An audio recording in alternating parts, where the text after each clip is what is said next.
My name hasn't reverberated in their hallways for 12 years, not since my shadow was removed from the family. Every voicemail slot I used to fill with loving plans and Sunday night check-ins was cleared of my voice and photographs. It's weird to be turned into a ghost while you're still living. But today, I was not simply forgotten. I was wiped. I chose to confront them face to face. Camille's invitation wasn't intended for me, and it didn't have to be. The instant I saw it, I knew. The Delacroix family was hosting a golden anniversary celebration at Willowgate Estate. I read it in the society column. The same chandelier, still hung there. The one that, as a prank, I once used to cut my initials into the oak banister. The same estate where I once looked across the room and saw our first kiss, hanging overhead like a remnant of a life rebuilt without me, after. 5 solid minutes of walking from the estate, the night air clung to me tightly, jasmine sweet. A small black box, gift-wrapped in matte paper with a silver ribbon. Not ostentatious, but purposeful, strained against my arm, like me now. I had chosen the black suit, expertly made and timeless. The kind that reminds anyone daring enough to wear it that you can't be ignored forever. My hair, once messy and sunken, was now cut, styled, sharp. I came not to remind them who I was, but to show them the man they tried to erase. The cobblestone walkway led me forward. 2 valet boys waited as the estate gates creaked open, moaning with age. They didn't look twice at me. That was fine. I didn't want whispers until I was inside. The doorway still smelled like old money and lemon polish, like a man returning to a crime scene. Billie Holiday drifted through the air. Voices laughed. Perhaps I paused just inside the archway to the grand hall, letting the drama unfold as gold chandeliers bathed the space in laughter. Charles and Vivian stood at the center of the Delacroix. Whirled, champagne glasses clinking, manicured grins, elevated features, and then there was Camille. Near the fireplace. A silver gown clung to her like royalty. Her hand rested gently on a man's arm I didn't recognize. I took my time. Let myself be forgotten for another moment. Across the room were college friends, distant cousins, neighbors. The kind who once invited me to poker nights. None looked twice, none recognized me, but then Charles turned, approached, as if drawn by an invisible thread. Our eyes locked. I expected something, recognition, remorse. Instead, a dismissive, courteous nod. I swallowed it like a bitter pill, and kept walking. To the stranger in a fine suit, someone's +1, I walked with my box underarm, chin high, letting everyone wonder. I wasn't here to yell. I was here to be unquestionable. Halfway down the hall, someone brushed past, spilled their champagne, apologized without looking, then did a double take. But I was already moving. Camille's voice floated above the crowd. I followed it.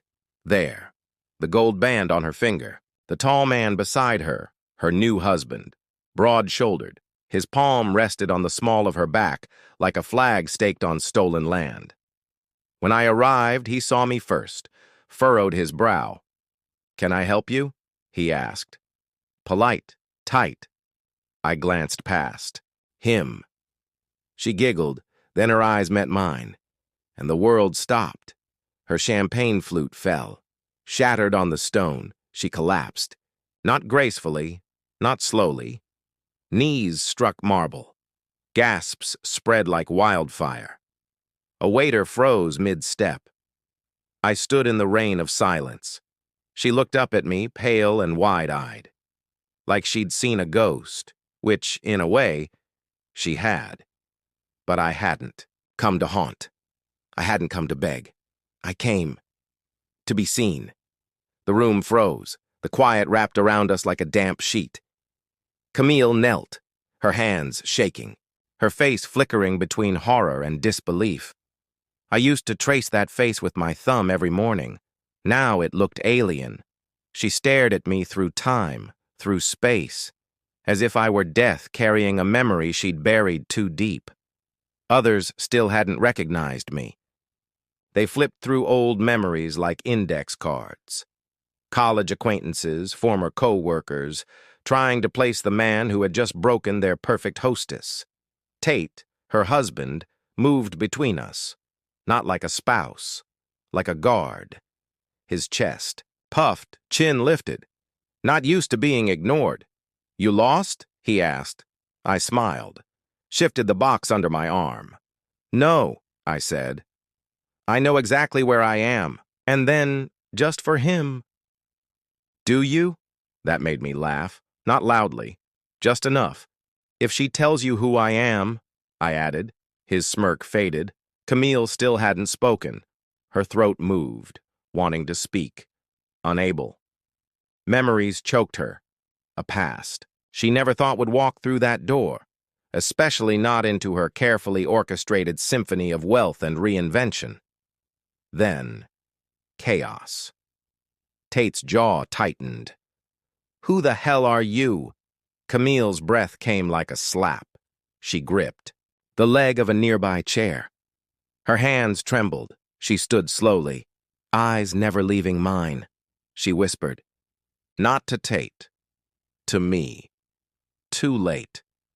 She remembered how to breathe, and hated what came with it. From the corner of my eye, Camille's mother clutched her pearls in a navy dress. Charles blinked in disbelief. "Camille, what's going on?" he asked. Too loud. Too afraid. People murmured. I turned slightly, let the room see my face. Silence.